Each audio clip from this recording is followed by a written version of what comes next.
انبیاء کیوں آتے ہیں؟ اللہ نے جتنی مخلوق بنائی ہے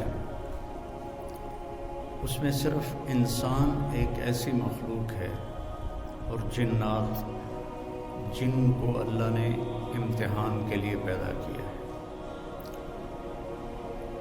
خلق الموت والحیات لیبلوکم ایکم احسن عملا۔ ہم نے زندگی اور موت کو پیدا کیا ہے کہ ہم دیکھیں تم میں خوبصورت عمل کر کے کون آتا ہے۔ انا جعلنا ما علی الارض زینۃ لہا لنبلوہم ایہم احسن عملا۔ ہم نے یہ دنیا تمہارے لیے بڑی خوبصورت بنائی ہے، لیکن ہم یہ دیکھیں گے کہ عمل کو خوبصورت کون بناتا ہے۔ تو یہ ہمارا امتحان ہے، باقی کسی مخلوق کا امتحان کوئی نہیں۔ لہٰذا وہ جو بھی کر لیں وہ ٹھیک، جو نہ کریں وہ بھی ٹھیک، لیکن انسان کے ساتھ صحیح اور غلط کا ایک نظام ہے، اس کے ساتھ موت کے بعد اٹھنے کا ایک نظام ہے۔ تو اس کا کیسے پتہ چلے گا؟ یہ انسان کا جو علم ہے وہ بے بس ہے۔ ساری مخلوق کو اللہ پیدا کرتا ہے انتہائی تعلیم یافتہ۔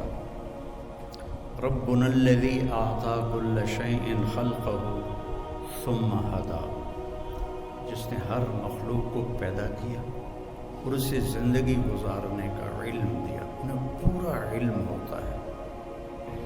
انسان کا علم واللہ اخرجکم من بطون امہاتکم لا تعلمون شیئا، ہمیں اللہ کہہ رہا ہے میں نے تمہیں ماں کے پیٹ سے نکالا، تم کچھ بھی نہیں جانتے تھے۔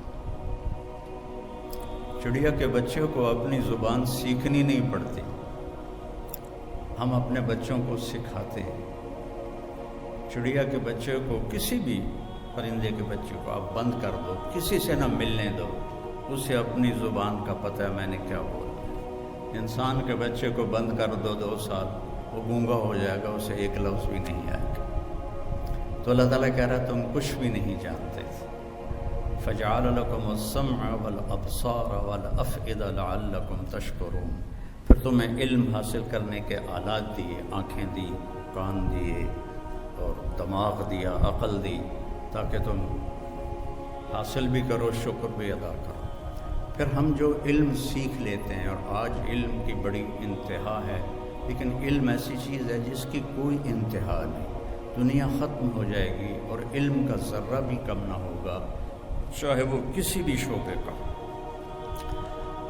تو اللہ تعالیٰ فرماتا ہے وَمَا أُوتِيتُم مِّنَ الْعِلْمِ إِلَّا قَلِيلًا، ہم نے جو تمہیں علم دیا ہے بہت تھوڑا ہے۔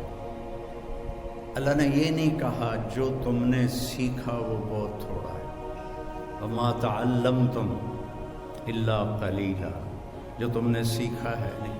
وَمَا أُوتِيتُم، جو ہم نے تمہیں دیا ہے۔ میں نے شریعت کا علم پڑھا، آپ ڈاکٹری کا علم پڑھ رہے ہیں، پڑھتے رہیں گے، کبھی ختم نہ ہوگا۔ شریعت کا علم پڑھتے رہو، کبھی ختم نہ ہوگا۔ تو اللہ تعالیٰ کہتے ہیں الا قلیلا، تھوڑا سا ہے، تھوڑا سا ہے۔ تو اب انسان دنیا میں کیوں آیا ہے؟ اسے کیا کرنا ہے؟ نہیں جانتے۔ موت کیا ہے؟ شروع سے ایک بہت بڑا طبقہ ہے، آج بھی ہے، آئندہ بھی ہے۔ ہیہات ہیہات لما توعدون، کچھ نہیں ہے، کچھ نہیں ہے موت کے بعد، مر گئے، مٹی ہو گئی۔ ان ہی الا حیاتنا الدنیا نموت ونحیا وما نحن بمبعوثین، بس یہی زندگی ہے، یہی جینا ہے، یہی مرنا ہے۔ جو بابر کا ایک مقولہ مشہور ہے، بابر بعیش کوش کے عالم دوبارہ نیست۔ مغل بادشاہ بابر پر ایک دور تھا جب وہ شراب بھی پیتا تھا، داڑھی بھی منڈاتا تھا. تو پھر جب اس کی رانا سانگا سے ٹکر ہوئی تو وہ بہت بڑا لشکر لے کر آیا تھا اور اس کے پاس بہت تھوڑا سا لشکر تھا. تو اس نے پھر شراب کی سراہیاں توڑی، داڑھی منڈانے سے توبہ کی اور اللہ نے اس کو رانا سانگا کے خلاف فتح دی. تو اپنی عیاشی کے دور میں اس کا ایک مقولہ ہے، بابر بیش کوش کے عالم دوبارہ نیست. بابر موج کرو، مزے کرو، زندگی دوبارہ نہیں آئے گی، آگے پتہ نہیں کچھ ہے بھی ہے کہ نہیں ہے. تو ہمارے علاقے کی پنجابی میں ایک محاورہ ہے، اے جہاں مٹھا تے اگلا کہیں ڈٹھا. تو وہ جو مرتا ہے وہ دیکھ لیتا ہے، جو مرتا ہے فکشفنا عنک الغطاءک فبصرک اليوم حدید. جب تم مرتے ہو تو ہم تمہاری آنکھوں سے پردہ ہٹا دیتے ہیں اور تمہاری نظر وہ دیکھتی ہے جو تم کبھی بھی نہیں دیکھ سکتے تھے، اور تمہاری نظر بے خطا ہو جاتی ہے. جس کا تم انکار کرتے تھے وہ سب کچھ تمہارے سامنے آ جاتا ہے. تو اب کیوں پیدا کیا؟ میں نے کوئی درخواست تو نہیں دی تھی. ان بچیوں نے کوئی لڑکی بننے کی درخواست نہیں دی تھی، آپ بچوں نے کوئی لڑکا بننے کی درخواست نہیں دی تھی. کس نے پیدا کیا؟ کیا چاہتا ہے؟ موت کیا ہے؟ موت کے بعد کیا ہے؟ ان سارے سوالوں کا جواب انسان کے پاس کوئی نہیں ہے. آپ سب میڈیکل کے بچے ڈاکٹر بیٹھے ہیں، موت کیا چیز ہے؟ کوئی ایک صحیح جواب دے دے میڈیکل لائن سے کہ موت کیا چیز ہے اور زندگی کیا چیز ہے. کوئی میڈیکل لائن سے اتنی ترقی ہو چکی ہے، کوئی جواب دے دے کہ زندگی کسے کہ زندگی کیسے پیدا ہوتی ہے. ایک لوتھڑا، اس میں زندگی کیسے شروع ہو جاتی ہے، کون شروع کرتا ہے، اور موت کیا چیز ہے، کسی کے پاس کوئی جواب کوئی نہیں ہے. اس لیے پھر اللہ انبیاء کو بھیجتا ہے جو آ کر انسان کو بتاتے ہیں کہ تو امتحان کے لیے ہے اور موت کے بعد تیرا نتیجہ نکلے گا، اور یہ بہت اعلیٰ ہے جنت یا بہت خوفناک ہے جہنم.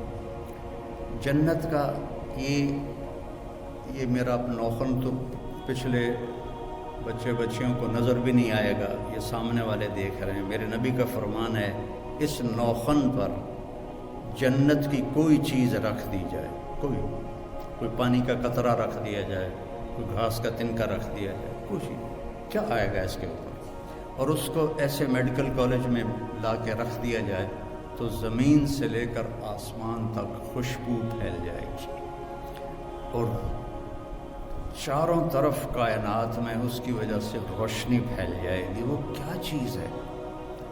اور دوسرا بھی انتہا بتائی کہ جہنم کے ایک ڈول پانی، جہنم کا ایک ڈول میں 6-7 لوٹے پانی آتا ہے، اس کو 7 سمندر میں ڈال دیا جائے.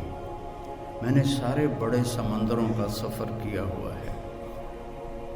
اس میں اسے ڈال دیا جائے اور 71% سمندر کا پانی ہے اور 29% خشکی ہے. اس میں اگر وہ ایک ڈول پانی ڈال دیا جائے تو سارے سمندر کھولنے لگ جائیں گے. کیا ٹیمپریچر ہوگا اس کا، اور اس میں وہ غوطے کھائیں گے، وہ انہیں پلایا جائے گا. تو وہاں 2 انجام ہیں، ایک بہت اعلیٰ، ایک بہت خوفناک.